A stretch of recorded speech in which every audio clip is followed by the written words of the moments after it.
menurut agama dan kepercayaan masing-masing. Berdoa dimulai.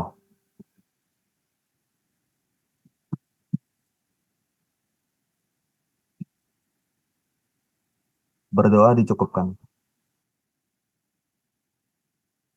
Oke, terima kasih Oza. Ya, Bismillahirrahmanirrahim. Assalamualaikum warahmatullahi wabarakatuh. Selamat pagi semuanya. Selamat pagi, Ibu. Oke, kita bertemu lagi untuk weekend ini. Mohon maaf sebelumnya saya nggak bisa mengaktifkan kamera karena cuaca di sini agak sedikit uh, bermasalah. Hujan mulai dari tengah malam tadi, jadi saya khawatirnya sinyal tidak bisa berjalan dengan lancar.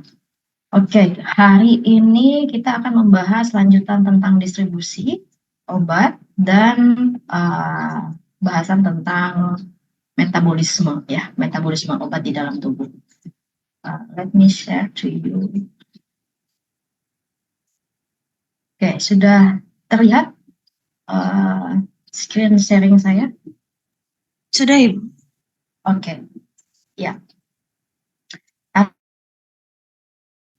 Kemarin belum sempat kita bahas, jadi pada hari ini secara singkat aja saya akan membahas tentang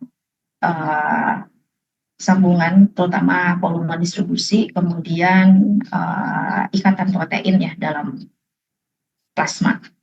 Nah, seperti yang kita sebelumnya, bahwa distribusi itu dipengaruhi oleh dalam perjalanan atau penyebaran obat, itu banyak faktor yang mempengaruhi. Ya. Jadi salah satunya adalah volume distribusi. Mungkin kalian sudah tahu, bahkan sebelum ini sudah menghitung berapa volume distribusi itu ya di kompartemen 1, kompartemen 2. Mungkin Pak Adam sudah menjelaskan itu dan pasti sudah cukup bisa paham gitu ya. Tapi kadang tidak terimajinasikan apa sih volume distribusi itu gitu ya. Kenapa disebut dengan volume? Kenapa ya disebut dengan volume distribusi gitu ya. Kira-kira menurut kalian apa sih volume itu? Kenapa harus disebut volume?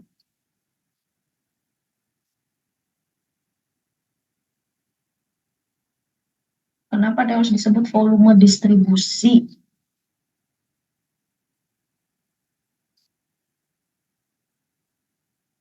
Ada yang tahu nggak kira-kira? Izin menjawab, Bu. Iya, silakan. Untuk volume distribusi kan obat itu terdistribusi juga dari dalam darah. Darah itu kan pengukurannya dalam mililiter. Jadi mungkin volume distribusi karena bentuknya darah itu, Bu. Iya, ya. Jadi sebenarnya itu kenapa disebut volume? Karena volume itu identik dengan apa ya? Identik dengan ruang yang bisa diisi, ya. Ruang yang bisa diisi. Yang diisi inilah kita sebut dengan volume gitu ya.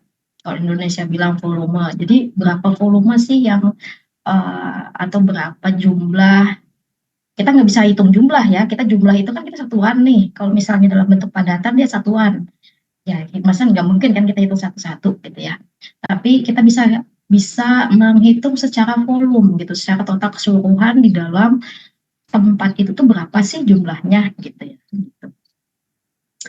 Dan volume ya seperti tadi siapa namanya, Theodora ya tadi ya. Iya, Ibu. Kebetulan di dalam ruang ini adalah di dalam tubuh kita gitu ya. Di dalam tubuh kita ini mengandung bukan hanya mengandung daging aja, tapi total keseluruhan adalah kita ada air di dalam tubuh. Total semua hampir 90%, bahkan 70%, ada yang 70%, 60 sampai 70% itu tubuh kita tuh mengandung air. Dan tentu kalau ada mengandung air berarti tubuh kita ini nih kayak tampungan gitu, sehingga untuk menghitung jumlah kita menggunakan volume gitu ya. dalam satuan volume. Nah, berlaku juga dengan volume distribusi atau sebut dengan VD. Jadi secara definisi itu volume distribusi adalah volume yang diperlukan untuk memuat jumlah obat secara homogen pada konsentrasi yang ditemukan di dalam plasma atau di dalam darah. Jadi kita mau ngelihat ini, mau untuk apa sih tujuannya menghitung? Kita mau ngelihat berapa sih volume ruangan itu gitu ya, untuk menampung jumlah tertentu, misalnya seperti itu. Makanya kita sebut dengan volume distribusi, karena kita nggak tahu semua tubuh individu itu beda-beda volume distribusinya.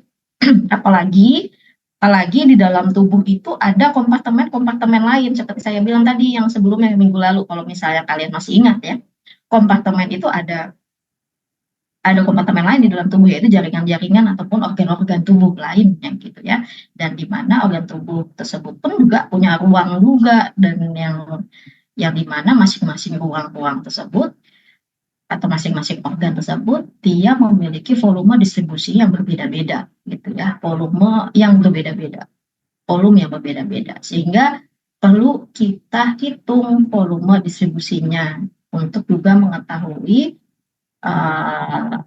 jumlah obat secara keseluruhan yang ada di dalam darah, konsentrasi kita sebutnya, dan bisa juga kita melihat, oh kira-kira konsentrasi, berapa banyak konsentrasi obat yang tertinggal di organ atau di jaringan tertentu di dalam darah, di dalam tubuh. Nah, gitu kira-kira ya, makanya kita pentingnya untuk menghitung volume distribusi. Nah, untuk perhitungan volume distribusi itu kita bisa membandingkan juga ya distribusi satu ke distribusi kompartemen satu ke kompartemen yang lain. Nah, jadi kita juga bisa memperhitungkan kira-kira berapa banyak fraksi obat bebas yang akan berikatan dengan reseptor, ya, berikatan dengan reseptor. Kemudian bicara tentang kompartemen, ya. Ini ingat kompartemen cairan, kita ada cairannya di dalam plasma. Ya, plasma itu merupakan cairan yang dimana total plasma di dalam tubuh itu cuma 4,5% dari berat tubuh. Dan ada juga di cairan di ekstraseluler, 20%, dan sisanya dari 60% dari berat tubuh adalah total keseluruhan air. Nah, meskipun di plasma maupun di ekstraseluler itu 24,5%, sisanya di mana? Sisanya adalah di intraseluler, ya, di intraseluler sel. Jadi lebih banyak di intraseluler untuk total air di dalam tubuh kita, ya.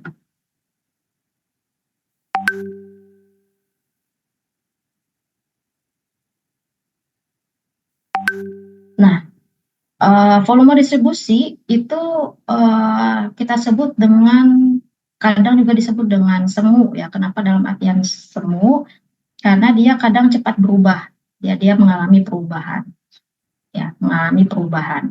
Apalagi kalau misalnya obat, kita bicara tentang obat, volume distribusi ini akan mengalami perubahan yang kita anggap kesetimbangan. Jadi jumlah obat kita tahu karena kenapa bisa berubah, ya, kenapa volume distribusi ini bisa berubah, karena memang ada proses yang tadi, ya, proses atme atau proses ekskresi, ya. Jadi kayak selang gitu ya, dia akan selalu mengalir, kemudian ada proses yang keluar. Nah, itu tadi. Jadi volume distribusi ini kadang berubah-ubah karena memang sifatnya adalah dia bisa menyeimbangkan.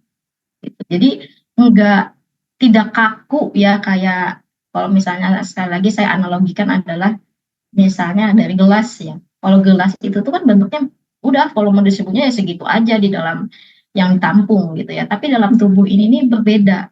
Dia bisa menyeimbangkan. Kalau misalnya jumlahnya itu sedikit. Nah, dia juga bisa menyeimbangkan, oh sedikit. Dia bisa mengukur gitu di dalam tubuh ini. Volume distribusinya bisa mengecil, bisa membesar dan lain-lain. Nah, itu uniknya ya. Dia nggak kaku kayak buatan manusia.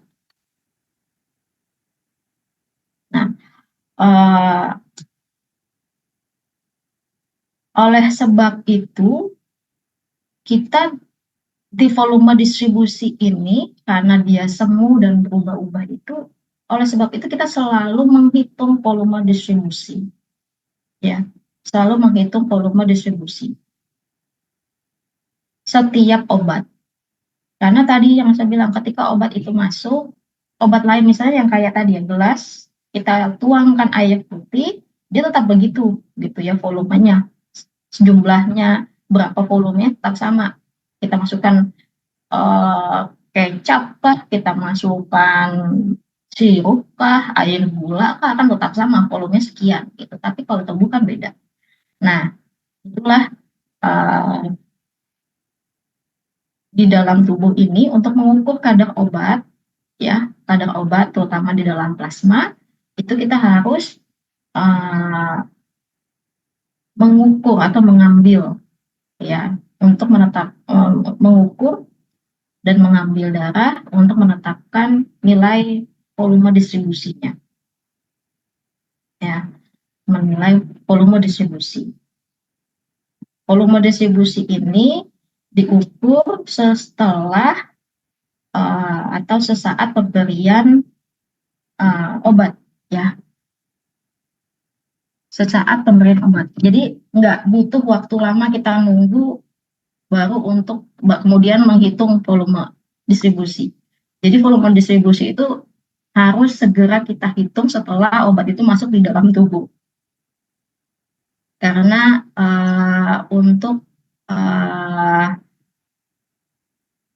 untuk kita bisa menilai sebelum obat tersebut terekskresi atau tereliminasi, ya, tereliminasi.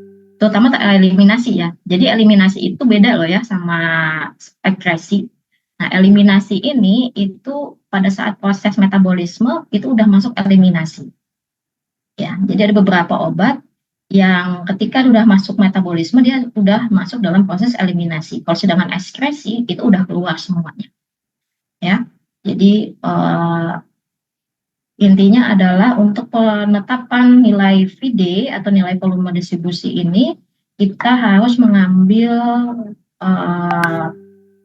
plasma atau mengambil darah untuk mengukur kadar obatnya sesaat, ya. Jadi setelah obat itu masuk di dalam tubuh untuk mencegah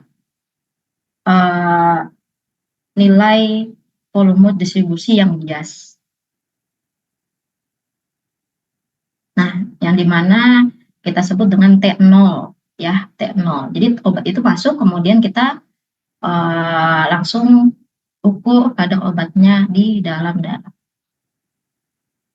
Apalagi pada saat intravena, ya. Jadi pada saat intravena itu, ketika obat itu diberikan secara intravena, obat tersebut langsung terdistribusi di dalam plasma. Dia nggak masuk lagi di saluran pencernaan.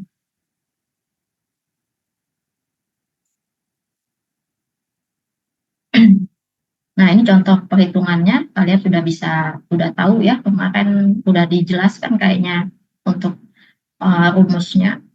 Ya, jadi volume distribusi kita bisa dapatkan dari dosis yang diberikan dibagi dengan konsentrasi yang ada di dalam plasma.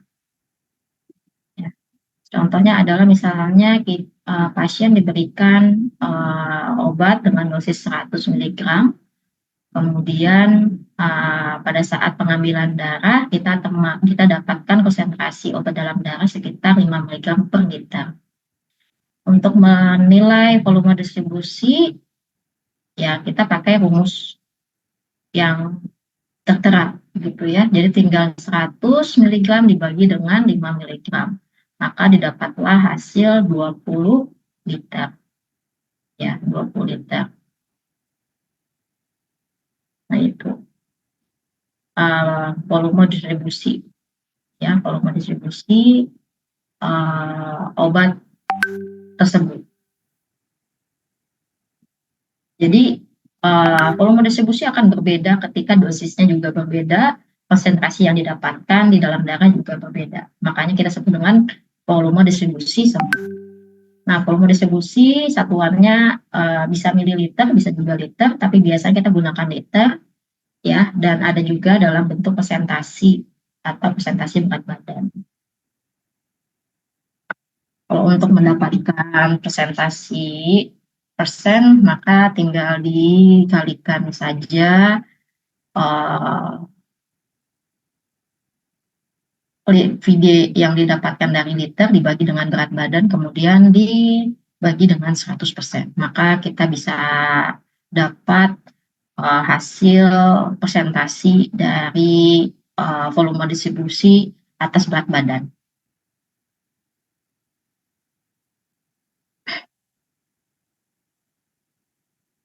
Nah, seperti saya bilang tadi, volume distribusi itu akan berpencar ya, karena memang di dalam tubuh kan kompartemennya banyak.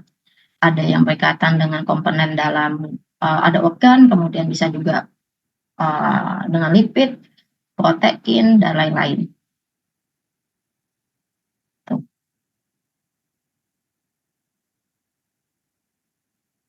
Nah, kemudian lanjut, selain volume distribusi ada juga ikatan protein ya, atau ikatan obat dengan komponen lain, terutama pada komponen protein.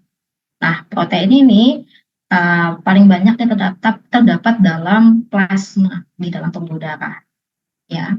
Dan ada juga protein, ada juga ya protein yang ada di dalam ekstraseluler, ya, jaringan ekstraseluler atau cairan di ekstraseluler.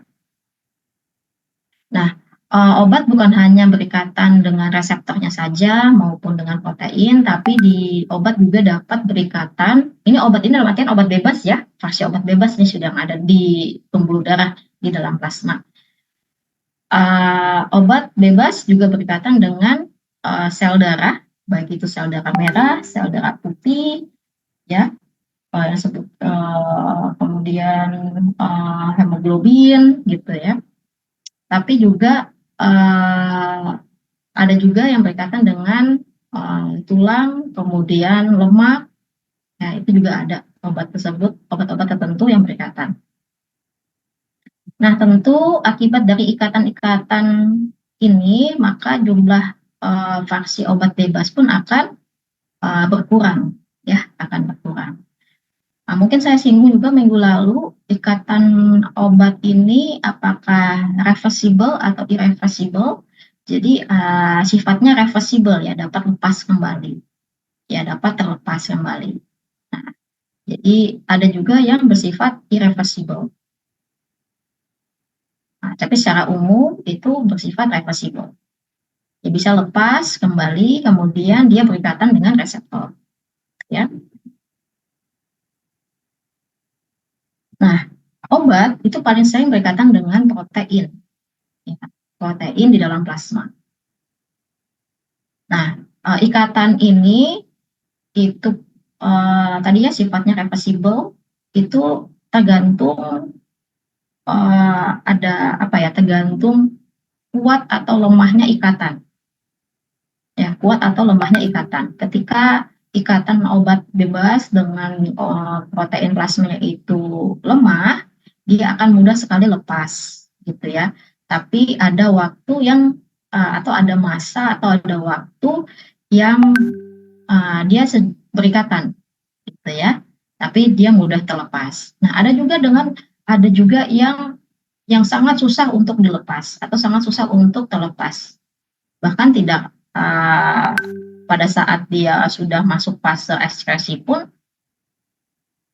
dia masih berikatan, gitu ya. Nah, kuat lemahnya ikatan ini itu ditentukan oleh, pertama adalah afinitas obat terhadap protein. Ya, afinitas ini apa? Afinitas ini adalah struktur ikatan kimianya ini dia kalau bahasa awamnya itu tuh klop atau enggak. Atau misalnya dalam bahasa kimia ini adalah dia memiliki atau dia menghasilkan ikatan rangkap atau tidak, gitu ya. Misalnya rangkap atau tidak. Nah, itu kita sebut dengan afinitas.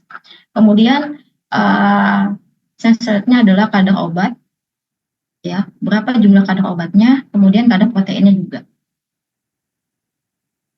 Ya, jadi ada 3 derajat ikatan protein, ya. Nah, dan kita ketahui juga obat itu ada yang bersifat asam dan basa. Nah, protein kan banyak ya. Jadi protein ini kan banyak banget. Yang salah satunya adalah albumin, alpha 1 glicoprotein, globulin dan lain-lain. Itu protein, ya. Dan masing-masing obat itu kan ada yang bisa berikatan dengan protein albumin, ada yang berikatan dengan misalnya glikoprotein. Contoh obat yang bersifat asam, dia mudah sekali berikatan dengan albumin. Ya, albumin kan salah satu protein dalam plasma, dia berikatan dengan mudah sekali berikatan dengan albumin. Sedangkan obat-obatan yang bersifat basa, dia mudah sekali berikatan dengan alpha 1 glicoprotein. Ya, alpha 1 protein. Nah, dan perlu kalian ketahui bahwa albumin, alpha 1 ya albumin itu bersifat basa. Jadi obat asam ini akan berikatan nih dengan basa. Sama sebaliknya, obat yang bersifat basa dia akan mudah berikatan dengan asam. Yang bersifat asam. Alpha 1 glucoprotein dia sifatnya asam.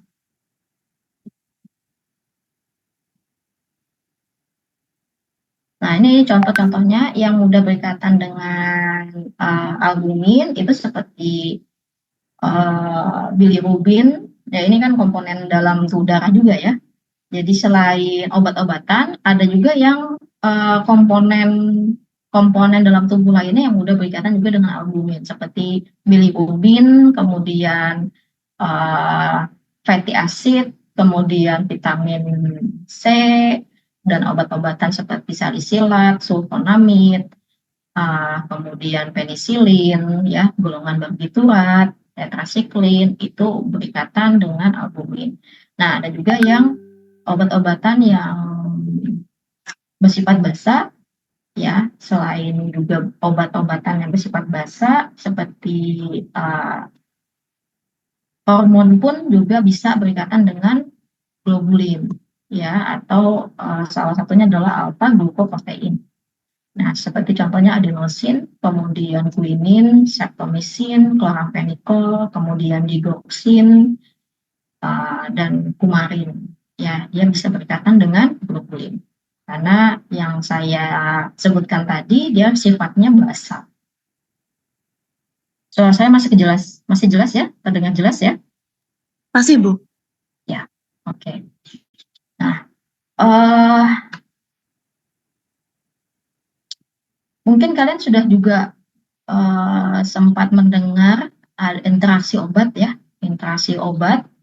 Dan apakah menurut kalian interaksi antara fraksi obat bebas dengan protein itu dapat mempengaruhi efek terapi enggak? Bisa, Bu. Bisa ya. Apa maksudnya? Apa pengaruhnya? Kalau dia saling berikatan dan banyak yang berikatan dengan protein, apa yang terjadi?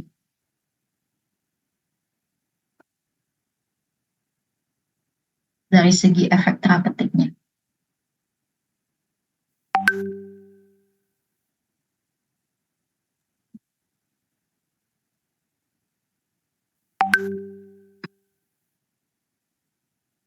Suatu obat bebas, fase obat bebas yang banyak berikatan dengan protein di dalam darah, apa yang akan terjadi dari segi efek terapeutiknya?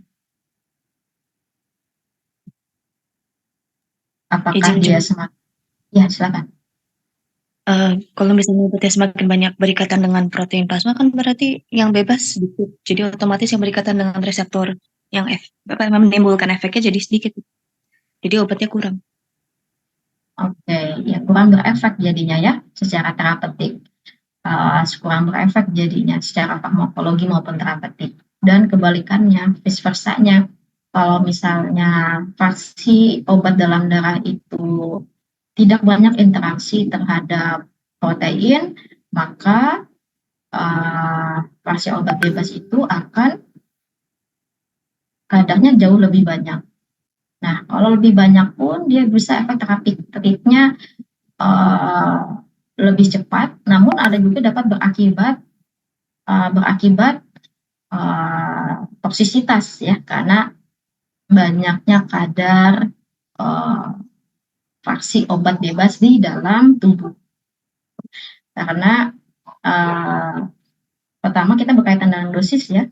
Kalau dosisnya kebanyakan di dalam tubuh, kemudian jumlah reseptornya itu tidak mencukupi dengan ikatan obat bebas, maka obat bebas yang tidak berikatan dengan reseptor akan menimbulkan efek toksik. Nah, begitu. Namun ketika ada obat, bukan hanya satu obat yang masuk di dalam tubuh, ya, kita kan di dalam realita, tentu kalau kalian ke dokter, kalian akan dikasih obatnya ada berapa?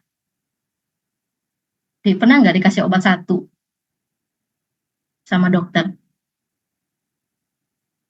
Jarang ya. Kita aja obat flu aja dalam satu tablet itu ada multi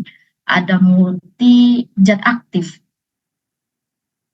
Cuma dari itu pada saat kita minum obat yang multi zat aktif, maka akan terjadi kasarnya kita bilang perkelahian lah, atau interaksi ya antara zat aktif satu dengan zat aktif yang lain. Ya, meskipun memang dia reseptornya beda-beda nih. Ya, jadi setiap obat ini kan beda-bedanya, setiap zat aktif ini memiliki reseptor yang beda-beda. Ada juga yang sama. Kalau yang sama ini kita tentu akan ada interaksi obat, makanya nggak boleh kita nggak boleh meresepkan atau memberikan obat atau memakan obat dengan mekanisme yang sama. Kenapa? Karena nanti akan menjadi toksik gitu ya, karena tadi akan berkompetisi gitu ya untuk memperebutkan reseptor. Nah, tapi meskipun ada obat masuk nih, obat masuk ke dalam tubuh, meskipun reseptornya beda, dia juga akan berkompetisi. Kenapa saya bilang berkompetisi? Karena nanti pada saat di proses distribusi ya, obat zat aktif A dengan zat aktif B misalnya seperti itu kan, dia multi ya, A dan B, dia akan saling berebut atau saling berinteraksi dengan protein yang ada di plasma. Ya, ada protein di dalam plasma. Ini dia ternyata juga berebutan gitu ya. Apalagi misalnya dalam plasma ternyata dalam individu itu ternyata dia kekurangan protein gitu ya, atau kekurangan albumin. Nah, zat aktif A dan zat aktif B ini dia mudah sekali berikatan dengan albumin karena sifatnya yang asam misalnya sedikit. Nah, sama-sama sifatnya asam, kemudian sama-sama juga di pembuluh darah di dalam plasma, tentunya akan terjadi interaksi nih antara obat A dengan obat B. Ketika misalnya obat A ini duluan nih berikatan dengan protein plasma, gitu ya. Kemudian ada obat B yang memiliki afinitas yang tinggi, ya, afinitas yang tinggi terhadap protein ini, terhadap protein plasma, sehingga dengan mudah obat B ini akan menggeser obat A ya untuk terlepas dari protein plasma, dan obat B lah yang berikatan dengan plasma gitu. Jadi ada kompetisi itu loh ternyata gitu ya di dalam tubuh antara obat A dan obat B. Meskipun memang obat A dan obat B yang saya bilang tadi dia reseptornya beda. Ya, tapi pada saat proses distribusi dia juga saling berkompetisi untuk berikatan dengan plasma gitu. Karena sifatnya tadi, karena dia memiliki sifat ya asam kah, basa kah, dan punya afinitas tinggi atau tidak gitu ya. Nah, itu tadi. Nah, kalau misalnya ini obat dosis obat A ini lebih tinggi, ya dia pasti akan ya obat A-nya lebih tinggi dan sedikit berikatan dengan protein, maka tentunya dapat juga menyebabkan efek samping tadi. Ya, dapat menyebabkan efek samping dari obat A.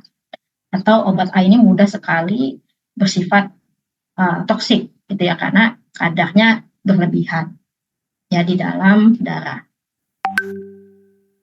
Nah, itu. Nah, tentu ini juga perlu diperhatikan ya, minimal mengetahui oh ternyata sebelum terjadinya ternyata asal muasal efek toksik ini itu banyak faktor gitu ya, banyak faktor. Makanya kita juga perlu menghindari obat satu dengan obat yang lain, multi obat ini kita mesti ngecek dulu apakah ada interaksi enggak, kan gitu ya. Apakah ada interaksi enggak dengan obat yang satu dengan obat yang lain, nah, seperti itu. Dan kita juga bisa berpikir bahwa pendahulu-pendahulu kita yang membuat obat flu dengan berbagai macam zat aktif, ternyata penelitiannya itu bukan sembarangan masukin aja gabung jadi satu gitu ya. Contohnya misalnya kita minum obat flu Alpara gitu ya, kan ada 4 komponen ya di sana, 4 zat aktif. Nggak sembarangan seorang farmasis menggabungkan obat itu. Jadi masih ada, jadi perlu jadi ada proses di situ dan penelitian tentang itu sebelum kita membuat suatu produk yang bisa menjadi konsumsi untuk menyembuhkan penyakit. Nah, antaranya adalah ini melihatkan, mengecek kadar obat dalam plasma, kemudian menghitung ikatannya, melihat, mempelajari struktur kimianya, apakah dia punya afinitas tinggi atau rendah, sifatnya asam atau basa, dan lain-lain. Gitu ya. Jadi seperti itu, panjang sekali proses suatu obat, apalagi proses di dalam tubuh juga.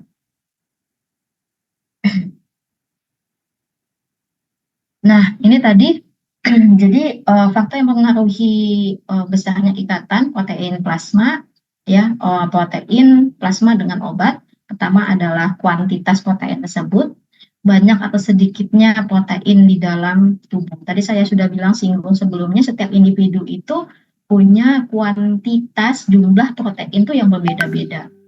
Ya, ada yang proteinnya, ada yang jumlahnya tinggi di dalam tubuh. Nah, itu juga agak menyulitkan juga ketika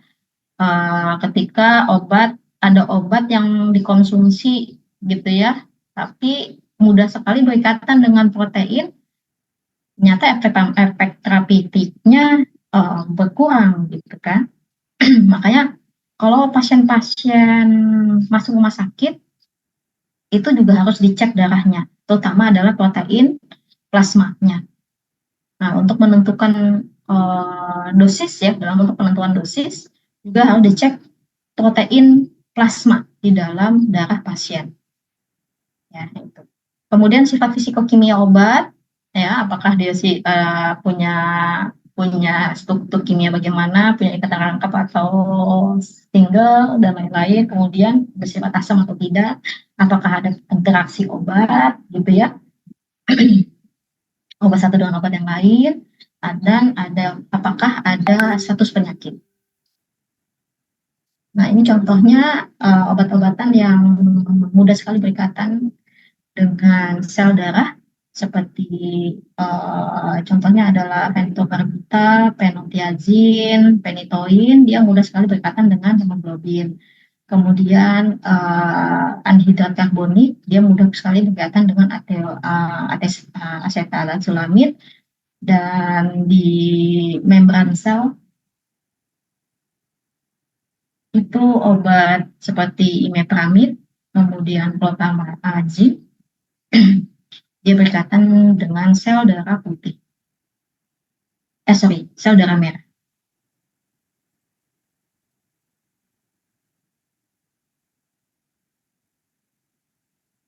Nah, ini adalah apa ya, obatan yang mudah sekali berikatan dengan jaringan. Ya, jadi bukan hanya cairan saja yang dalam tubuh yang berikatan, tapi juga ada jaringan yang berikatan atau jaringan yang dapat berikatan dengan obat. Nah, contohnya adalah di hati, di paru-paru, di ginjal, di kulit, di mata, di rambut, di tulang, di lemak. Ya, jadi dia berikatannya bagaimana? Dia berikatannya ini dalam artian dia menempel, gitu ya. Jadi menempel di situ. Nah, sifatnya bagaimana? Irreversible kah, reversible kah? Tadi sama seperti ikatan dengan protein, dia juga mengalami ada yang mengalami reversible, ada juga yang mengalami irreversible. Tapi sebagian banyak itu mengalami reversible. Ya, jadi mudah juga terlepas. Gitu ya, mudah juga terlepas. Nah, selain dua komponen tadi, ya, volume distribusi dengan ikatan darah dengan obat, ada juga faktor-faktor tertentu, yaitu adalah usia, ya. Kalau tidak salah saya sudah jelaskan belum ini terkait dengan usia, yang dimana usia kalau pada saat neonatus maupun lanjut usia itu kadar di dalam tubuhnya beda-beda, ya. Ada dalam tubuh, komponen di dalam tubuh juga beda-beda. Contohnya adalah kayak albumin seperti ini. Jadi pada saat mas neonatus maupun lanjut usia, kadar albumin di dalam darah itu rendah, ya, sehingga konsentrasi obat bebas tinggi. Ya, dan ini sangat berbahaya ketika pasien-pasien dengan usia tertentu, contohnya fenitoin dan diazepam, kalau mereka mengkonsumsi obat ini, itu harus diperhatikan atau harus dihitung kadar albuminnya terlebih dahulu, baru menentukan dosis dari dua fenitoin dan diazepam ini. Ya. Kenapa harus dihitung, Bu? Karena memang sifat fenitoin maupun diazepam ini dia memiliki indeks terapi yang sempit. Udah tahu nggak makna indeks terapi sempit, luas, itu sudah tahu nggak kalian?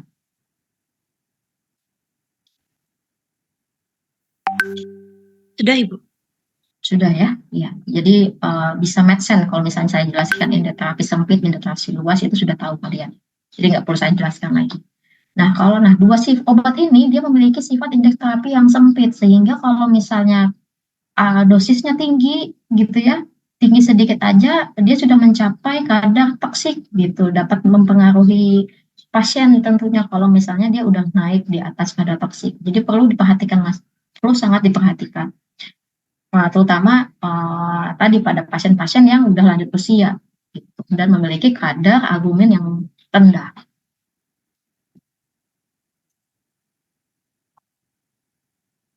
Nah, itu usia ya.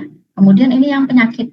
Nah, kalau ada penyakit tertentu, itu pun juga akan mengganggu atau dapat mempengaruhi distribusi. Ya, contohnya misalnya ada penyakit lain seperti penyakit ginjal atau penyakit hati atau adanya radang pun di dalam tubuh, itu juga dapat mempengaruhi proses distribusi. Gitu. Nah, contoh kayak seperti adanya penyakit di ginjal maupun di hati, dia akan mempengaruhi jumlah atau kuantiti dari albumin atau dari protein. Tentu kalau misalnya tadi sudah kita udah bisa bisa membayangkan bahwa kalau misalnya albuminnya kurang, kemudian pasien tersebut mengkonsumsi obat-obatan yang bersifat asam, ya, atau obat-obatan yang harusnya ada ikatan dengan albumin, maka obat-obatan tersebut akan akan mudah sekali untuk mencapai toksisitas. Nah, sedangkan untuk untuk penyakit anti radang, ya dia dapat mempengaruhi dari level imunoglobin, ya, imunoglobin. Dia akan mempengaruhi imunoglobin sehingga akan versi obat bebas yang bersifat basa, dia akan berikatan dengan globulin itu. Tentunya kalau dia makin banyak berikatan dengan globulin, maka obat tersebut akan tidak berefek, ya, atau terapeutiknya akan berkurang. Nah, itu, ya. Oke, mungkin itu untuk distribusi secara umum, ya, distribusi obat secara umum. Ada pertanyaan dari sini sebelum masuk ke metabolisme? Nah, ini saya bicara tentang teoritis aja, mungkin sudah, ya, teoritisnya ini pasti sudah banyak disampaikan, ya, oleh dosen-dosen lain, bukan hanya dosen mata kuliah ini, tapi mata kuliah yang lain pun juga secara tidak langsung menjelaskan distribusi obat, ya. Oke, ada pertanyaan atau sudah cukup jelas? Kalau tidak, kita lanjut lagi untuk metabolisme, ya.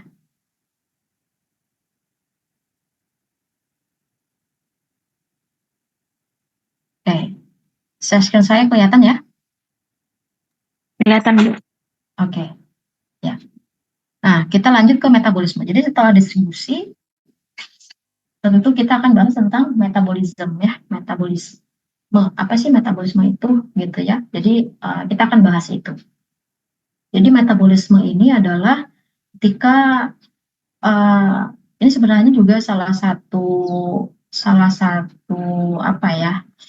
keunggulan tubuh, ya, karena memiliki proses metabolisme. Kenapa saya bilang keunggulan tubuh? Karena ketika distribusi ini tadi, misalnya dalam prosesnya, pada saat proses distribusi, ternyata masih banyak nih fraksi obat, gitu, ya, dan masih banyak fraksi obat bebas yang ada di dalam darah dan yang akan mencapai intraseluler, gitu, ya, atau yang akan ingin berikatan dengan reseptor. Nah, di dalam tubuh dia ada satu jaringan yang akan menyaring, gitu, ya, akan menyaring untuk mengurangi efek toksik nih di dalam tubuh. Ya, ini bukan menghambat, ya, tapi mengurangi. Nah, apa organ tersebut, apa jaringan itu? Yaitu adalah liver. Ya, utamanya di liver, tapi nanti ada organ-organ lainnya. Dia yang dimana liver ini utamanya adalah untuk proses metabolisme tadi. Jadi secara nggak langsung dia juga akan mengurangi tindakan toksisitas, gitu, ya. Gitu. Jadi metabolisme itu tuh bukan sebagai tameng untuk mengurangi toksisitas, tapi ada hal lain. Nah, proses metabolisme itu paling utama atau terutamanya itu bekerjanya di liver. Tapi nanti ada organ-organ yang lainnya juga yang dapat mengalami metabolisme. Ya, tapi terutama adalah di ginjal. Di liver atau di hati, ya, kita sebutnya, ya. Nah, itu. Jadi di dalam gambar ini itu menyatakan bahwa it's broken down. Kapan dia akan turun, gitu, ya? Kapan dia akan inaktif, gitu. Obat tersebut maksudnya ini, ya, yang ini maksudnya obat, ya, medisin ini.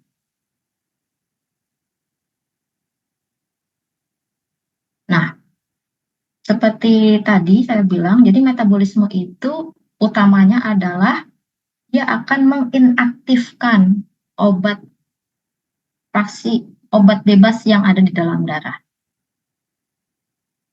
Ya, dia akan menginaktifkan yang darinya aktif menjadi inaktif atau tidak aktif. Tapi nggak semuanya, ya nggak semua proses metabolisme itu akan mengubah aktif menjadi tidak aktif. Tapi ada juga yang kebalikannya, ya ada juga yang kebalikannya. Jadi ada obat masuk, jadi ada beberapa obat yang masuk ke dalam tubuh dalam bentuk inaktif atau tidak aktif. Jadi dia perlu adanya proses aktivasi nih, di mana? Di proses metabolisme. Nah itu. Jadi ada beberapa obat tertentu ya seperti itu. Nah kita sebutnya dengan prodrug. Nah produknya apa artinya? Dia akan membantu, maksudnya itu akan membantu aktivasi obat tersebut. Karena sifatnya yang sebelum masuk di dalam tubuh, dia sifatnya inaktif, tidak aktif. Kemudian selanjutnya adalah ada obat-obat yang dia tetap aktif nih meskipun melalui proses metabolisme. Bisa ada kayak gitu. Ya, nggak berpengaruh nih gitu ya, nggak berpengaruh. Jadi tetap aja dia aktif. Nah, kemudian juga kita akan bahas tentang metabolisme lintas pertama. Pernah nggak dengar istilah lintas pertama atau fase pertama? Pada saat kapan nih fase metabolisme lintas pertama? Ada yang tahu nggak?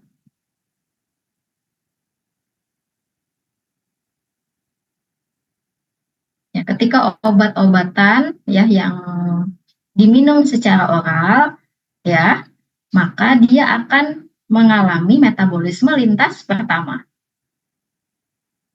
Tentu pernah dengar ya istilah begini ya, seperti yang tadi saya jelaskan tadi udah. Ya, jadi di dalam sistem pencernaan gitu ya, di dalam sistem pencernaan. Jadi sebelum dia terdistribusi, ya, dia akan melewati dulu organ liver. Makanya itu kita sebut dengan metabolisme lintas pertama. Kita sebut dengan bioavailabilitas lah. Dia akan pengaruh bioavailabilitas. Gitu ya. Dengan kalau misalnya dari rumus itu F ya. F besar gitu ya. Nah, itu kan itu bioavailabilitasnya berapa sih? Nah, saat itu. Nah, jadi ada obat-obat tertentu yang mengalami metabolisme lintas pertama. Obat-obat apa itu? Obat-obatan yang dikonsumsi secara oral. Ya, secara oral. Kalau dikonsumsi secara oral, dia punya dua fase jadinya, lintas pertama maupun jadi kemudian fase kedua. Sedangkan obat-obatan yang dikonsumsi selain oral, dia tidak akan melewati proses metabolisme lintas pertama. Dia langsung metabolisme aja langsung dalam tubuh setelah dia terdistribusi. Gitu ya. Kemudian kita juga akan belajar tentang gimana sih jalur kimia metabolismenya gitu ya. Dan apa aja enzim-enzim yang mempengaruhi proses metabolisme. Serta faktor-faktor yang mempengaruhi. Ya. Nah, itu hari ini untuk penjelasan metabolisme. Nah, apa sebenarnya metabolisme tersebut? Ya, jadi metabolisme itu sama dengan biotransformasi. Nah, maksudnya ini apa? Transformasi biokimia obat, ya. Jadi obat tersebut akan masuk ke dalam jaringan, dalam organ tertentu, yang dimana obat tersebut akan dikatalis oleh enzim-enzim yang ada di dalam organ tersebut. Jadi termetabolit, ya. Jadi dia akan termetabolit, kemudian karena ada interaksi ikatan satu dengan ikatan enzim yang lain. Karena enzim ini kan banyak ya, dia bisa bisa mengaktifasi enzim ini. Nah, di dalam organ yang punya job desk untuk melakukan proses metabolisme, dia memiliki enzim-enzim tertentu untuk memetabolit, ya, memetabolit suatu zat senyawa kimia itu, ya. Nah, itu. Nah, hasil metabolit ini ya hasil metabolit ini atau hasil interaksi antara zat senyawa kimia obat dengan enzim, kan hasilnya kita sebut dengan metabolit ya, dengan metabolit. Yang dimana nanti hasil metabolit ini itu akan berbeda nih dengan yang sebelumnya, ya, dengan yang sebelumnya bisa jadi jauh lebih bisa jadi dia akan lebih larut dengan lemak gitu ya, atau dia akan jadi kurang larut dengan lemak, atau dia larut dengan air, atau bahkan dia nggak akan larut dengan air, seperti itu. Jadi hasil metabolitnya itu akan ada yang sama dengan yang sebelumnya gitu ya, atau ya berbeda dengan yang sebelumnya. Jadi kayak biotransformasi istilahnya, kalau bahasa ininya ya supaya lebih apa ya, lebih, kalau di sini lebih kita lebih disukai gitu ya, itu. Jadi biotransformasi, jadi ditransform. Nah, kemudian selain di hati, ya memang terjadinya terutama di hati ya untuk proses metabolisme atau biotransformasi. Tapi ternyata ada juga organ-organ lainnya, yaitu ginjal, usus, korteks adrenal, kemudian paru-paru, plasenta, otak, kemudian kulit. Dia juga organ-organ dan jaringan-jaringan yang ini itu tuh dapat mempengaruhi atau dapat melakukan proses biotransformasi obat atau metabolisme. Nah, ada juga jaringan-jaringan yang tidak tidak terlibat dalam metabolisme, seperti kuku, rambut, dia tidak terlibat, atau jaringan-jaringan yang mati, dia tidak terlibat atas proses metabolisme atau biotransformasi obat.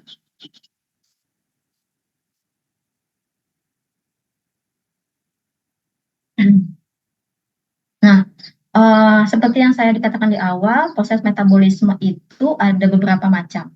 Ya, jadi tadi ada yang aktif, ada yang inaktif. Ya, ada yang awalnya aktif menjadi tidak aktif setelah melalui proses metabolisme. Nah, hal aktif menjadi tidak aktif ini itu udah biasa, udah general, secara umum seperti itu. Obat apapun, gitu ya. Secara kebanyakan obat itu tuh seperti itu. Jadi ada yang aktif menjadi tidak aktif. Gitu. Contohnya adalah fenobarbital misalnya. Jadi fenobarbital yang akan masuk, dia bersifat metabolik aktif. Ketika melalui proses metabolisme, dia akan menjadi hidroksifenobarbital.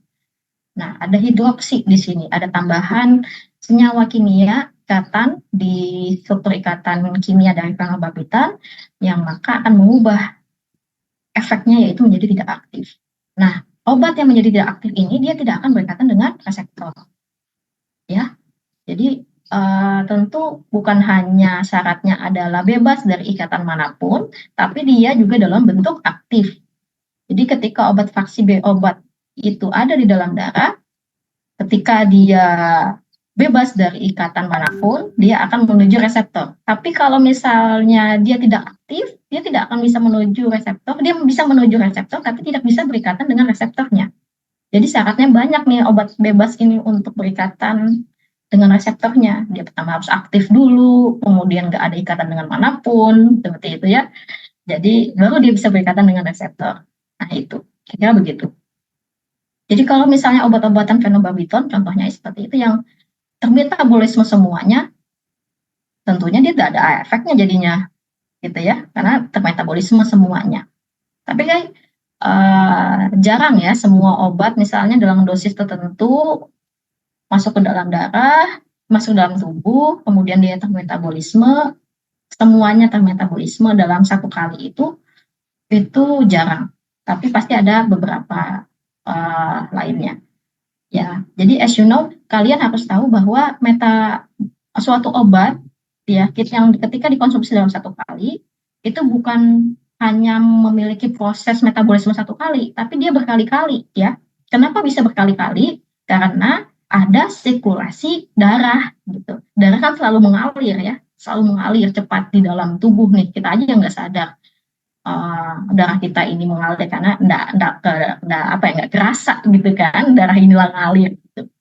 Jadi darah tersebut akan berulang kali atau obat tersebut tuh akan berulang kali melewati proses metabolisme, ya. Jadi metabolisme. Jadi efeknya ada, tapi kadang juga ketika udah berkali-kali itu juga dia nggak akan tiba-tiba apa ya, ada kalanya atau sesuai dengan waktunya dia akan tidak ada efeknya jadinya karena memang udah termetabolisme seperti itu. Nah ya, kira-kira seperti itu. Kemudian selanjutnya adalah ada yang sebut tadi dengan prodrug, ya, ada dengan prodrug. Nah, ada obat-obatan produk ini apa? Kenapa sih bisa ada produk begini? Kenapa farmasis itu membuat suatu produk yang harus tidak aktif gitu ya? Harus tidak aktif dulu baru dia aktif nih di dalam tubuh. Dalam pembuatan obat ya kita harus tahu gitu ya, harus tahu dulu sifat fisika kimianya obat itu bagaimana. Jadi ketika ada obat yang memiliki sifat kimia itu akan merusak atau akan cepat rusak atau punya struktur yang spesifik gitu ya, dan itu harus digunakan secara secara oral gitu ya, karena memang harus punya ikatan atau harus diubah dulu atau punya interaksi dulu terhadap enzim tertentu di dalam tubuh sehingga dibuatlah teknologi gitu ya, atau dibuatlah prosedur untuk pembuatan obat. Oke, ada obat tertentu yang akan digunakan secara oral, tujuannya adalah untuk dia aktivasi pada metabolisme fase pertama. Contohnya adalah dopamin, ya. Jadi dopamin, obat dopamin itu enggak tidak bisa, teknologi sekarang itu tidak bisa menciptakan dopamin aktif. Dopamin itu kan di dalam tubuh juga tercipta ya. Dopamin itu adalah senyawa ada juga di dalam tubuh, tapi tidak bisa dibuat di luar tubuh. Jadi perlu adanya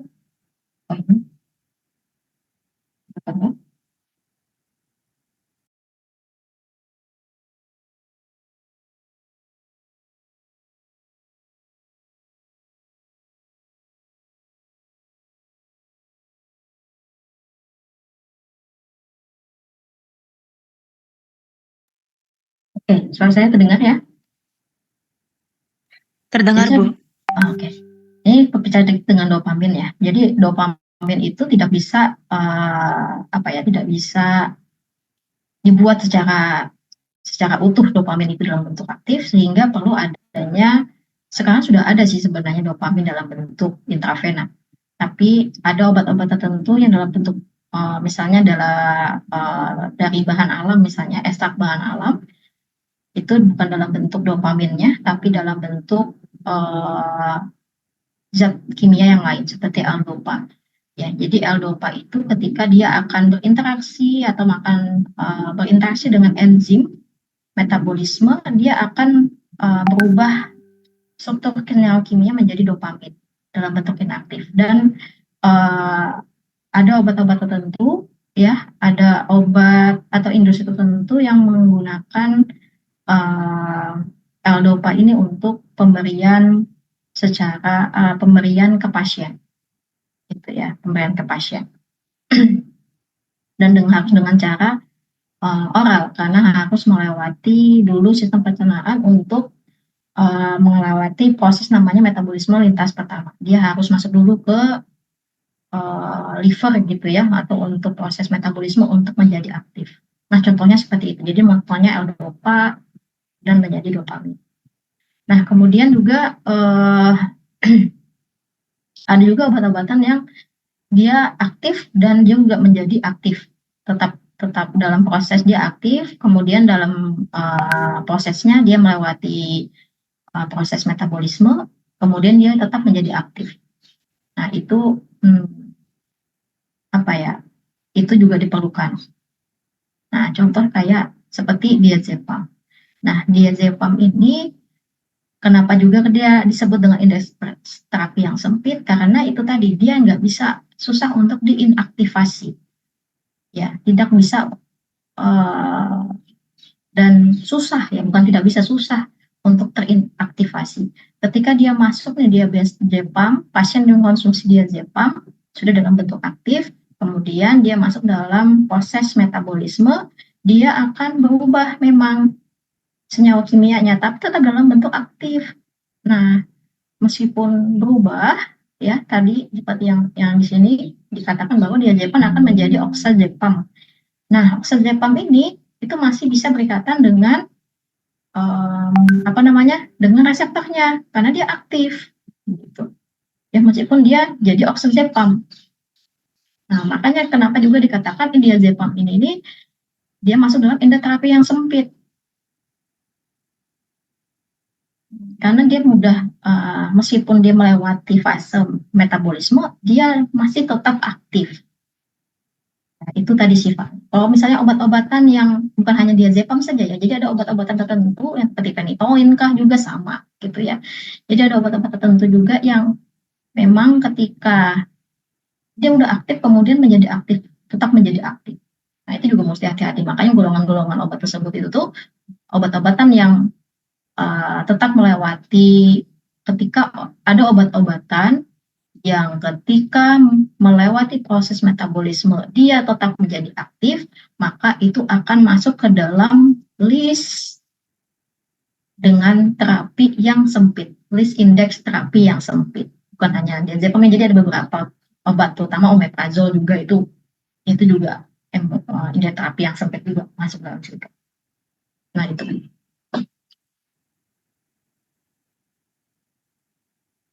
Nah, ini kita bicara tentang metabolisme lintas pertama, ya. Jadi lintas pertama itu obat-obatan yang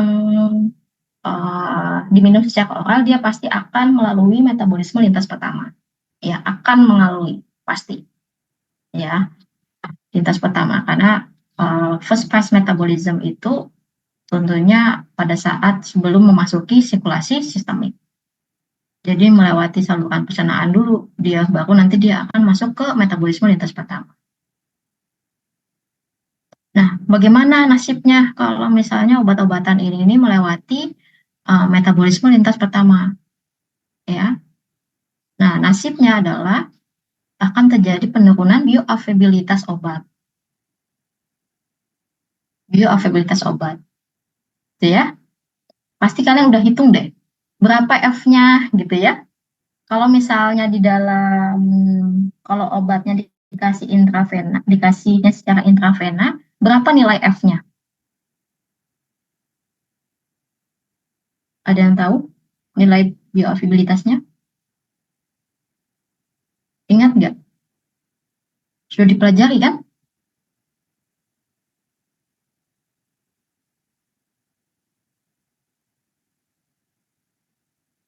Sudah dikasih pelajaran itu nggak dengan dosen sebelumnya?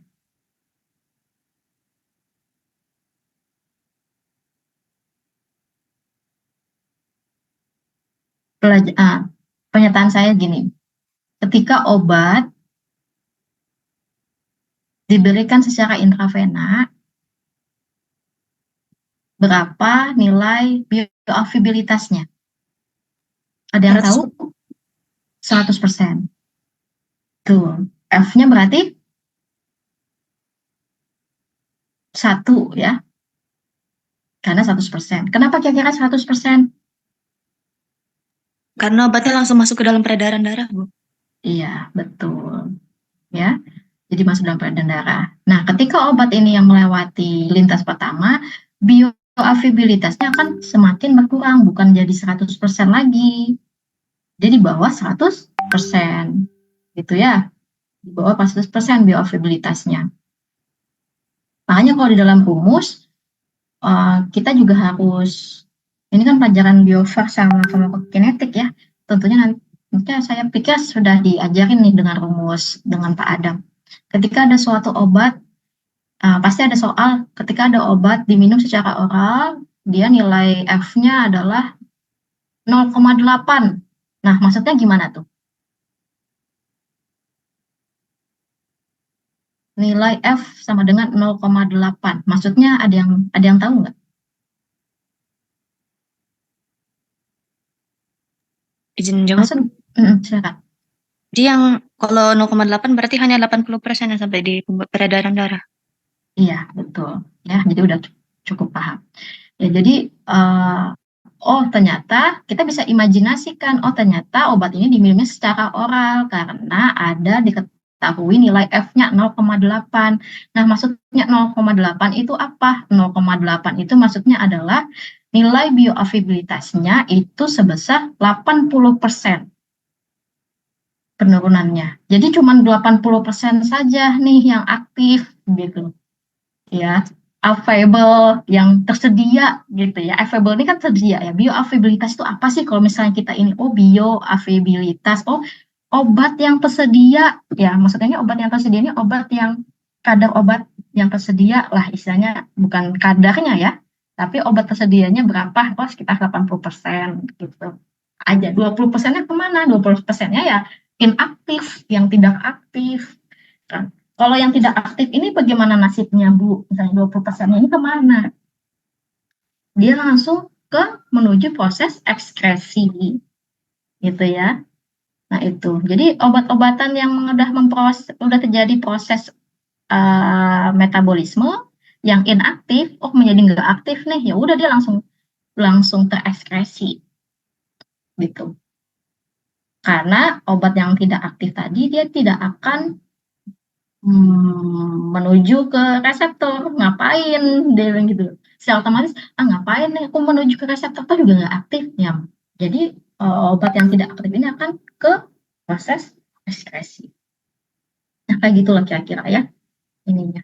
Dan lintas pertama itu ya dapat mempengaruhi bioavailabilitas atau ketersediaan hayati ya dari obat tersebut.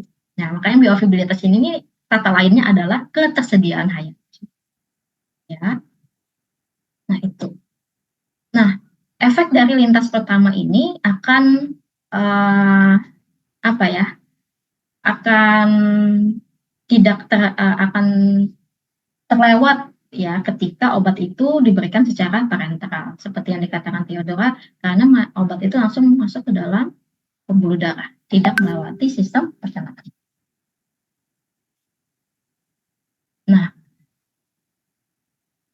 dalam proses metabolisme itu ada disebut dengan jalur ya, ada jalurnya, ada reaksinya nih. Kita sebut dengan jalur kimia ya. Jadi ada beberapa fase reaksi ya, jadi ada perjalanannya. Kalau ada jalur tuh ada perjalanannya ceritanya. Nah, jadi ketika obat itu masuk ke dalam hati, dia akan bertemu sesuatu. Bertemu bukan hanya satu saja tapi macam-macam. Yaitu adalah enzim. Nah, ketika dia bertemu dengan enzim, ya, dia akan melewati namanya reaksi. Nah, reaksi ini ada beberapa macam, ada 2 macam. Ada reaksi fase 1 dan reaksi fase 2. Nah, ketika dia pertama, tentunya dia akan melewati fase 1. Fase 1 ini adalah fase degradasi. Degradasi, ya. Tahu ya degradasi? Degradasi ini kayak kalau grasi itu tuh besar menjadi kecil gitu ya. Non-polar menjadi polar gitu. Jadi mengikis kayak gitu. Jadi ada fase degradasi ini itu mengikis obat tersebut. Jadi dia mulai dari awalnya besar menjadi kecil, polar menjadi tidak polar, non-polar menjadi polar, seperti itu. Nah, jadi pertama adalah adanya reaksi degradasi. Kemudian ada juga adanya reaksi oksidasi. Selain oksidasi juga ada reduksi, ada hidrolisis, tergantung struktur senyawa kimia obat yang masuk ke dalam hati itu kayak mana, liver itu. Dia harus teroksidasi kah, harus direduksi kah, atau dihidrolisis kah? Nah, seperti itu. Itu fase 1. Jadi ada fase 1 itu ada 4 reaksi ya. Degradasi, oksidasi, reduksi, dan hidrolisis. Kemudian setelah selesai di fase 1, lanjut ke reaksi fase 2. Nah, fase 2 ini adalah disebut dengan fase pertama adalah fase konjugasi. Nah, dari fase konjugasi inilah nanti metabolitnya akan membentuk ukuran yang lebih kecil lagi.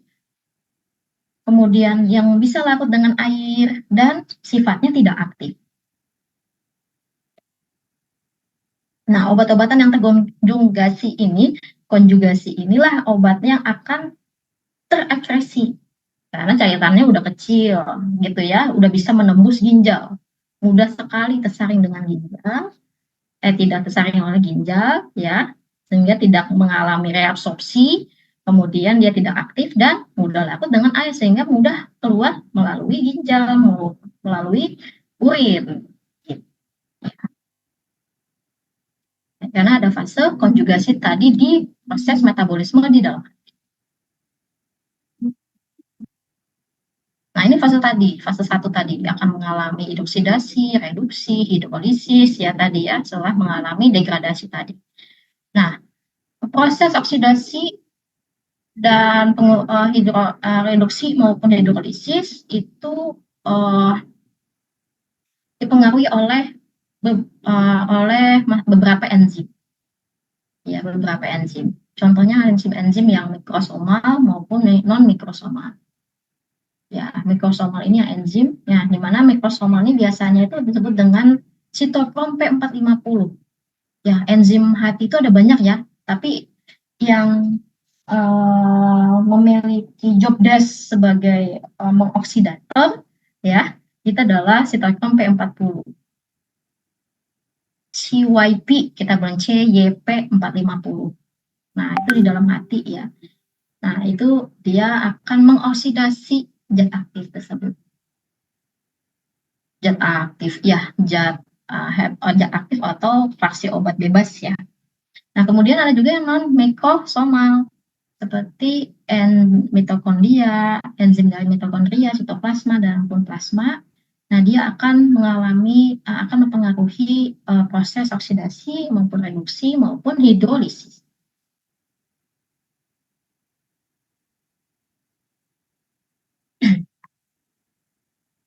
Nah, tadi kan tergantung obat ya, saya bilang kapan ada obat yang harus dioksidasi, ada obat yang direduksi, ada obat yang hidrolisis. Tergantung obatnya. Ya, sekali lagi adalah tergantung obat atau tergantung struktur obat yang masuk ke dalam proses metabolisme.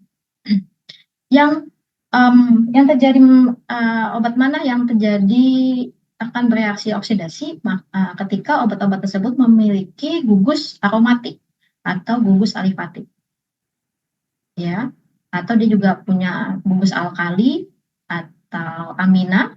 Nah, dia akan mengalami reaksi oksidasi. Ketika suatu obat akan mengalami oksidasi, dia akan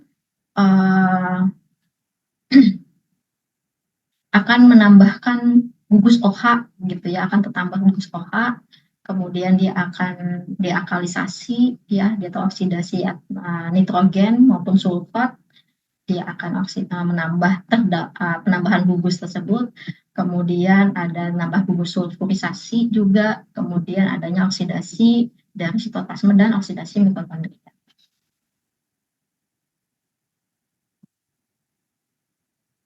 Nah, sedangkan obat-obatan yang mengalami reaksi reduksi, dia ketika mempunyai ikatan nitrogen atau juga menggunakan ikatan azo maupun keto. Nah, dia akan mengalami reduksi di situ. Ya, jadi terjadinya reduksi terhadap nitro, terhadap azo maupun keto ketika obat-obatannya memiliki sifat kimia atau struktur kimia nitro, azo maupun keto. Kemudian reaksi hidrolisis. Nah, hidrolisis ini sebenarnya jarang ya, hampir sangat jarang hidrolisis ini terjadi. Karena obat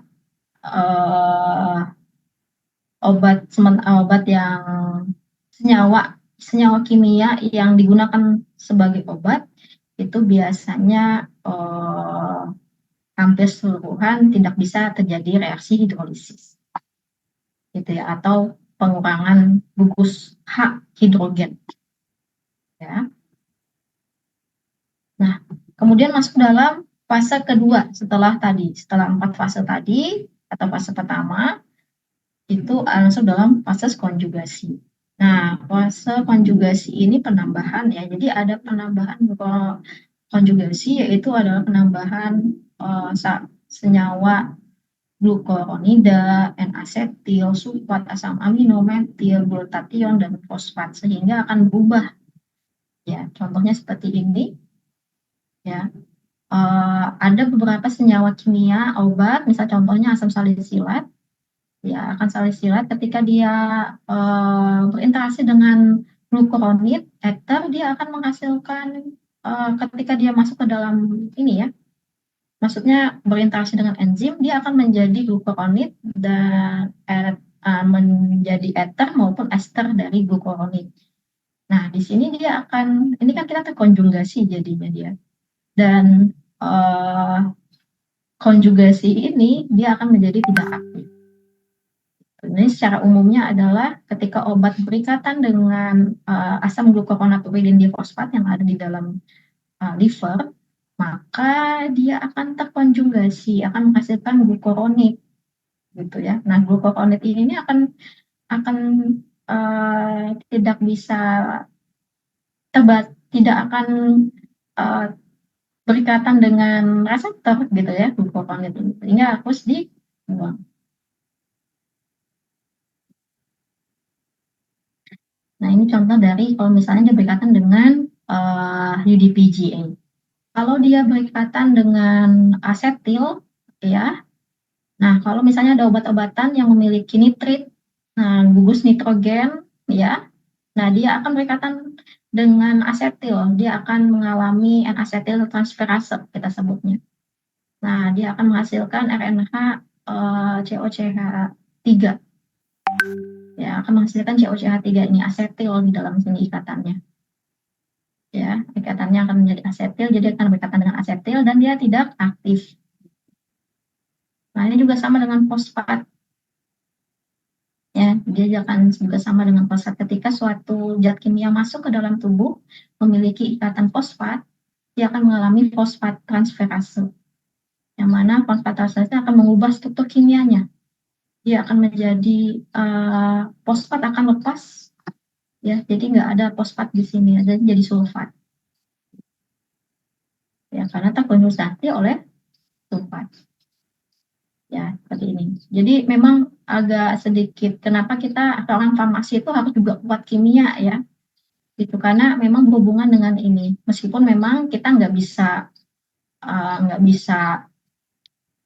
bisa expert di bidang, semua bidang ya, di bidang kimia atau bidang apapun, karena memang farmasi ini banyak bidang yang harus. Jadi pilih salah satu bidang kalian yang mau kalian yang kalian expert. Gitu. Tapi minimal kita tahu, oh ikatan ini. Makanya kalian juga belajar dengan ikatan kimia kan? Seperti ini. Nah, kemudian masuk dalam enzim. Jadi di dalam tubuh itu, di dalam proses metabolisme itu ada induksi enzim dan juga penghambatan enzim. Jadi dalam beberapa obat itu sebenarnya dia bisa menginduksi maupun juga bisa menghambat enzim tersebut. Memang masuk pada dalam proses metabolisme kan dia akan berinteraksi tadi saya bilangnya dengan enzim. Tapi ada juga obat-obatan yang ayo welcome gitu ya, enzim ayo welcome gitu ya. Atau ada juga yang stop, dia nggak bisa. Gitu. Misalnya dia bisa punya tameng lah terhadap menghambat enzim itu ada. Jadi ada obat-obat tersebut. Jadi ada beberapa obat yang memiliki kemampuan bisa menginduksi maupun bisa juga menghambat.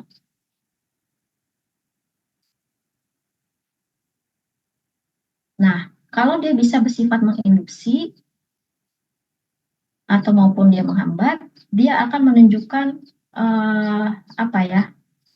pasti akan mempengaruhi toksisitas dan dia bisa juga mempengaruhi efek dari obat yang lain. Jika obat lain itu tuh diberikan secara bersamaan. Itu. Ya. ya. Jadi kalau misalnya ada obat-obat tertentu yang dapat menginduksi enzim, maka dia efeknya akan mengurangi efek obat tersebut, ya kan? Dengan metabolis dan dia akan mempercepat metabolismenya karena dia menginduksi enzim. Kalau dia menginduksi enzim, ya semakin banyak enzim yang berikatan dengan obat tersebut dan semakin membuat obat tersebut inaktif. Tentunya akan mengurangi efek obat tersebut, gitu ya. Kalau misalnya menghambat, kalau misalnya ada obat yang bersifatnya menghambat enzim, maka dia dapat menyebabkan toksisitas. Bahkan dapat menyebabkan toksisitas obat-obat yang lain. Kenapa? Karena enzim-enzim yang lain, enzim-enzim yang ada di dalam liver atau di dalam hati itu akan dihambat. Karena dihambat gitu ya, dihambat kerjanya. Jadi obat-obatan lain pun juga akan banyak yang aktif, gitu ya, banyak yang aktif. Karena enzim yang harusnya enzim tersebut itu menonaktifkan obat itu menjadi tidak aktif karena dihambat oleh obat yang punya kemampuan seperti itu. Nah, itu. Jadi memang harus diperhatikan juga, oh ternyata obat ini itu dapat menginduksi enzim, oh ini dapat menghambat enzim nih, sehingga harus digunakannya juga secara hati-hati atau misalnya dengan dosis yang tertentu supaya tidak memiliki efek penghambatan enzim. Nah, obat-obat apa yang dapat menginduksi enzim dan obat apa aja yang enzim apa yang diinduksi, ya.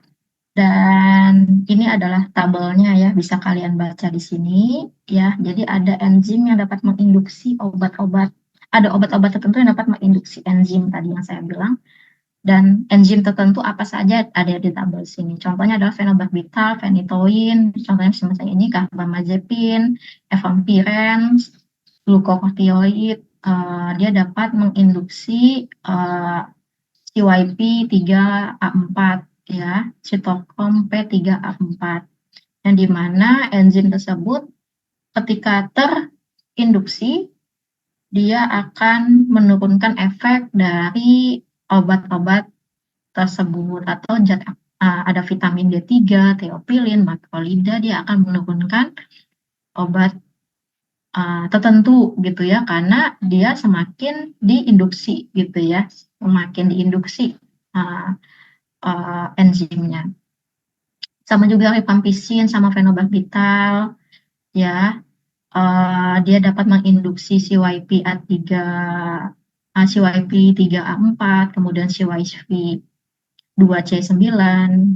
Nah, kalau akibat peningkatan enzim tersebut, dia akan mempengaruhi atau dapat menurunkan efek dari kontrasepsi, dari ibuprofen, dari warfarin, losartan, dan lain-lain. Nah, kalau misalnya ada yang kayak gini, tentunya dihindari, kita harus menghindari obat tersebut secara bersamaan, supaya tidak menurunkan efek satu dengan yang lain, gitu ya. Nah itu, dan di sini bisa juga lihat di tabel ini, itu ternyata proses atau kita melakukan apa sih, merokok gitu ya, itu juga dapat meningkatkan CYP1A2 gitu. Jadi ada merokok itu dapat meningkatkan itu, sehingga ketika enzim tersebut meningkat, enzim CYP1A2 ini meningkat, dia akan menurunkan efek dari teopilin, warfarin, imipramin, parastamol, dan parastamol. Oh ternyata seperti ini, bukan hanya obat ternyata juga ya, tapi ada ya tadi smoking, merokok pun juga dapat mengaruhi. Ya, atau malah mengkonsumsi alkohol pun juga akan mempengaruhi enzim di dalam proses metabolisme. Ya. Nah, itu. Jadi memang ternyata ada obat-obat tertentu, ternyata itu adanya kita sebut dengan ikatan, interaksi obat dengan obat, ternyata bukan hanya obat zat aktif satu dengan zat aktif yang lain gitu ya, tapi ternyata dia juga interaksinya itu tuh di dalam proses metabolisme kah, atau dalam proses distribusi kah? Nah itu ya dari interaksi obat ya. Kalau kita medsen kan kalau kita tarik benang merah dengan mata kuliah interaksi obat dengan obat. Ternyata interaksinya ada di proses distribusi dan ada di proses metabolisme dari induksi enzim maupun inhibitor enzim. Nah, begitu. Nah, ini yang inhibitor. Ya, ini tabel yang inhibitor. Jadi ada obat-obat tertentu yang dapat menghambat. Ya, inhibitor ini menghambat ya, menghambat enzim. Contohnya enzim hepatik mikrosomal, MFO. Nah, ada juga yang santin oksidase, monoamin oksidase, ya enzim tersebut ada enzim dehidrogenase, ada asetilkolin, ada angiotensin, ACI gitu ya, ada L-aromatic amino acid, itu yang dihambat oleh zat aktif atau obat-obatan yang di tabel ini. Nah, kemudian efek obat yang akan dipengaruhi oleh penghambatan tersebut ada juga di tabel ini. Nanti bisa kalian baca ya dan kalian bisa lihat sendiri.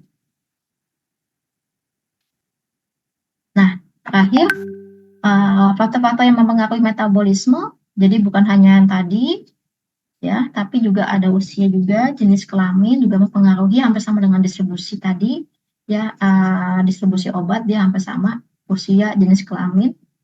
Ya, jadi semakin usianya baik neonatus maupun semakin lansia, dia akan mengalami penurunan enzim, ya jumlah enzim CYP terutama. Laki-laki maupun perempuan pun juga akan berbeda. Ya, spesies ras antara ras Eropa, ras Asia, ya itu atau ras negro, kulit hitam juga akan berbeda. Nah, ini juga mempengaruhi. Kemudian genetik ya, genetik juga berbeda. Kalau kita bicara tentang genetik itu apa ya, sekarang ini dunia, kalau saya lebih tertarik dengan genetik ya, karena memang bicara genetik itu nggak ada habisnya, banyak aja warna yang genetik. Nah, itu juga dapat mempengaruhi juga genetik. Kemudian nutrisi maupun pola makan itu juga akan mempengaruhi juga pembentukan enzim maupun penghambatan enzim untuk proses metabolisme. Penyakit juga mempengaruhi ya, terutama penyakit yang ada di liver. Dan tentunya interaksi obat dengan obat itu juga dapat mempengaruhi metabolisme. Ya, nah itu tadi. Nanti kita akan lanjut lagi eliminasi obat. Mungkin next time pertemuan selanjutnya saya akan bahas tentang eliminasi obat ya. Oke, ada pertanyaan sampai di sini?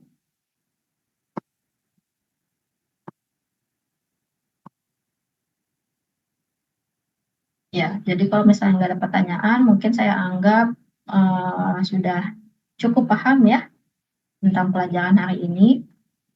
Kalau bagi yang masih belum paham, bisa mempelajari sendiri, bisa dibuka bukunya tentang farmakokinetik ya, atau bioinformasi tentang metabolisme, ya proses ATME lah, gitu. Oke, ada pertanyaan?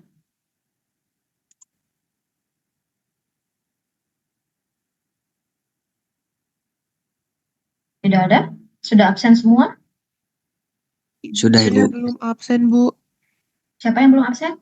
Saya Ada? Bu Muhammad Ziban Farizi, Bu. Nanti WA aja ya. Nanti WA.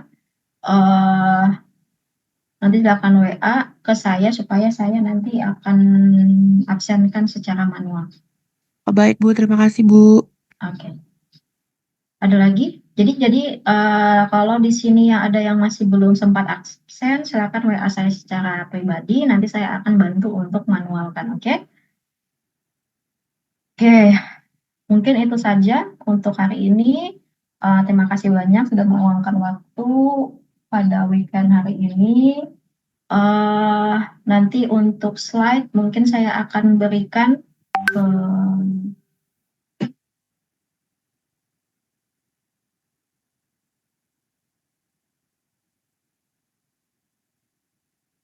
Kak Anissa ya. Iya, Bu. Jadi itu nanti saya akan kasih slide-nya. Anissa minta tolong kirimkan. Anissa tolong kirimkan share ke teman-temannya ya. Baik, Bu. Oke, mungkin itu saja dari saya. Terima kasih. Wassalamualaikum warahmatullahi wabarakatuh. Selamat siang. Waalaikumsalam. Bu, terima kasih Bu. Terima kasih.